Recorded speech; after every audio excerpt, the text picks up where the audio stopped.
से बोलिए हर हर महादेव की जय। गौरी गणपति गणेश की जय। ओम पार्वती पतये हर हर हर महादेव। भोलेनाथ का बड़ा ही प्यारा मीठा भजन सुना रही हूँ। ये मांगलिक गाना के तौर पर है। भोला हो भोला रउरा नेवता पे ठानी रउआ आइब की ना। भोला हो भोला तुमके नेवता पे ठानी रउआ आइब की ना। लागल चरणिया के आशा चरणिया छू आइब की ना। लागल चरणिया के आशा चरणिया छू आइब की ना। भोला हो भोला तोके नेवता पे ठवनी रउआ आइब की ना। लागल चरणिया के आशा चरणिया छू आइब की ना। भोला हो भोला तोके नेवता पे ठानी रउआ आइब की ना। लागल चरणी आके आशा चरणी छू आइब की ना। फूलवा चढ़ानी भोला भंवरे के झूठा फूलवा सूंघब की ना। फूलवा चढ़ानी भोला भंवरे के झूठा फूलवा सूंघब की ना। कहाँ से लाई भांग धतूरा चढ़ानी छू आइब की ना। कहाँ से लाई भांग धतूरा चढ़ानी छू आइब की ना। अरे दूधवा चढ़ानी भोला बछिया के झूठा दूधवा पियब की ना। कहाँ से लाई भांग प्याला चरनिया छू आइब की ना। कहाँ से लाई भांग प्याला चरनिया।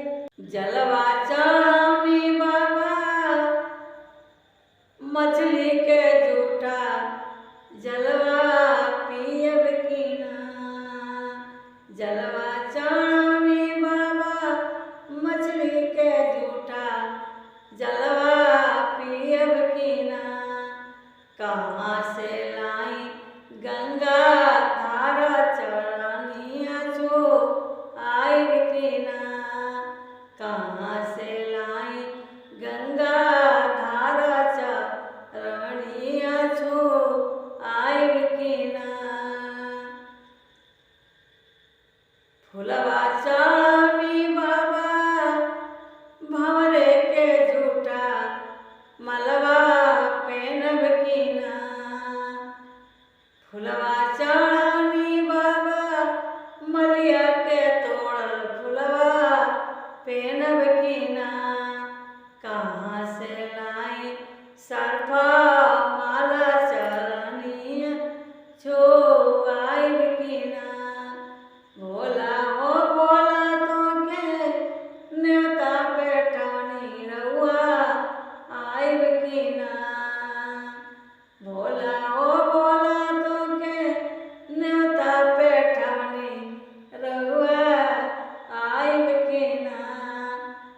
भोला हो भोला पीतम्बरी पेनवनी पीतम्बरी पेनव कीना कहाँ से लाई मिर्गा छाला चरणिया छो आइब कीना कहाँ से लाई मृगा छाला चरणिया छो आइब कीना लाओ भोला तो के चंदन चढ़ाने चंदन चढ़ाई कीना कहाँ से लाई बा भूतिया शमशान बड़ी दूर तबा कहाँ से